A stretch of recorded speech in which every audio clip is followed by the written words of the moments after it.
Halo semuanya, selamat datang di sesi bedah materi kita kali ini. Hari ini kita bakal ngobrolin sebuah topik yang sangat fundamental, tapi percayalah, ini luar biasa menarik. Kita akan membedah sebuah presentasi akademis karya Bapak M. Fajrin SHMH. Beliau ini dosen dari Fakultas Hukum Universitas Muhammadiyah Pontianak. Judul bahasan kita adalah Objek Hukum, Benda dan Kepentingan. Nah, kalau Anda pernah penasaran gimana sih hukum itu melihat sosok manusia, perusahaan, sampai benda-benda yang kita miliki sehari-hari, Anda ada di tempat yang pas banget. Yuk, langsung aja kita bedah. Untuk peta jalan kita hari ini, ada 6 poin utama nih.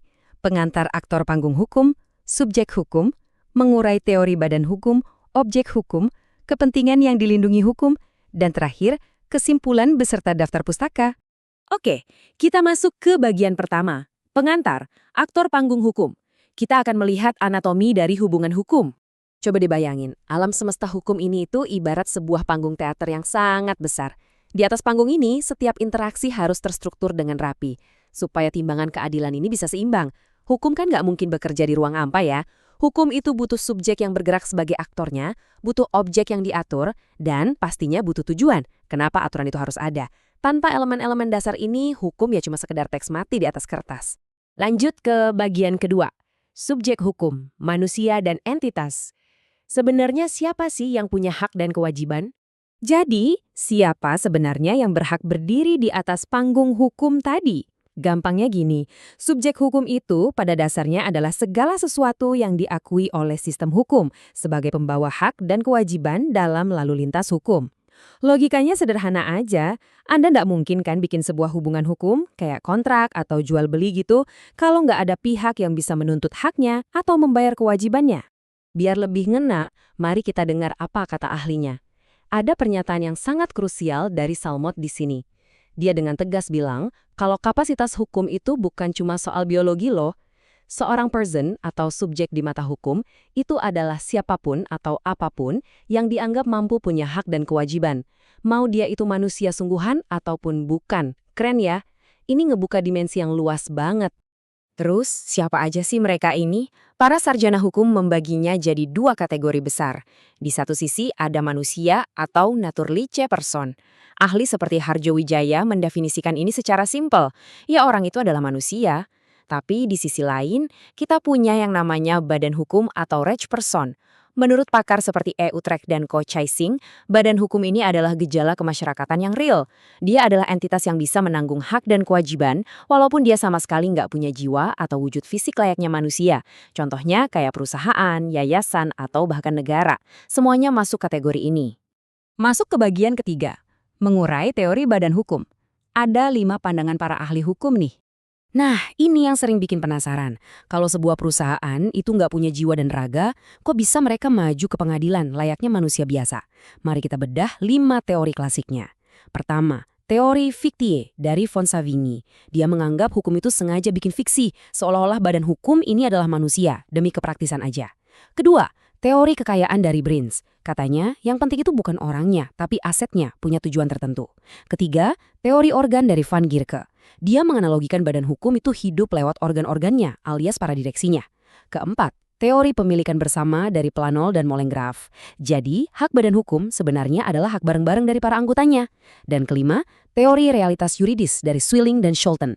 Mereka menegaskan kalau badan hukum ya emang realitas hukum yang benar-benar hidup dalam pergaulan masyarakat. Cukup elegan penjelasannya kan? Bagian keempat, objek hukum, benda dan hak. Kita lihat apa sih yang jadi sasaran hubungan hukum.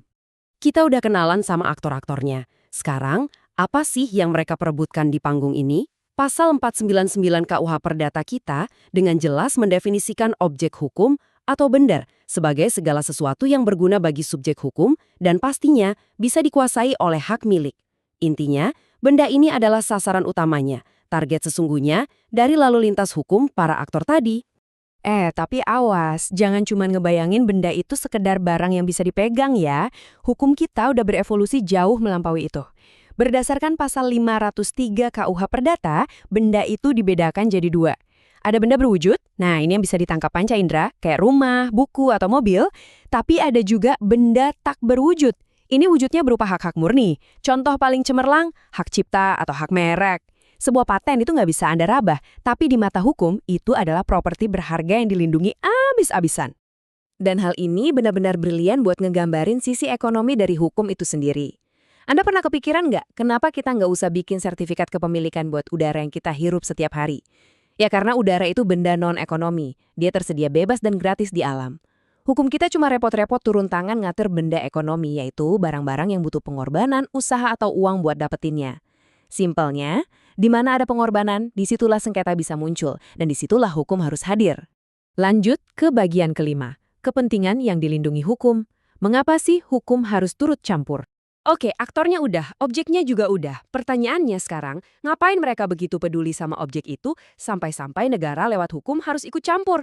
Jawabannya ada di pemikiran mendalam seorang ahli bernama E. Haring. Dia berpendapat kalau tujuan hukum itu bukan sekedar manjain kemauan bebas manusia, tapi untuk melindungi sebuah kepentingan. E. Haring merumuskan sebuah kalimat yang sangat ikonik, hak adalah kepentingan yang dilindungi oleh hukum.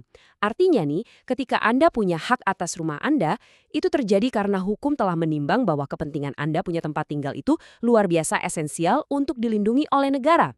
Terus, kalau kepentingannya tabrakan, kepentingan siapa dong yang didahulukan? Tokoh hukum terkenal, Roscoe Pound, membaginya jadi 3 kategori besar yang ibarat anak timbangan, semuanya harus dijaga keseimbangannya. Pertama, kepentingan umum. Ini menyangkut hajat hidup negara dan masyarakat luas. Kedua, kepentingan individu. Sifatnya lebih personal, kayak kebebasan fisik, privasi, sampai kepemilikan harta.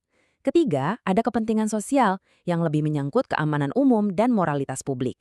Nah, sistem hukum yang sehat itu adalah sistem yang bisa menyeimbangkan ketiga kepentingan ini tanpa bikin salah satunya hancur lebur. Akhirnya kita sampai di bagian ke-6, kesimpulan dan daftar pustaka. Ini landasan akademis hukum kita.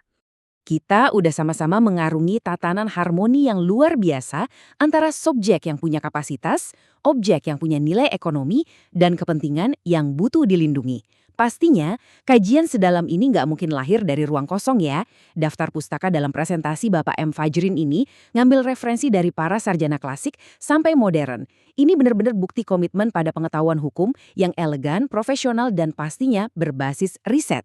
Buat penutup sesi bedah materi ini, saya mau ninggalin Anda dengan sebuah pemikiran yang lumayan provokatif.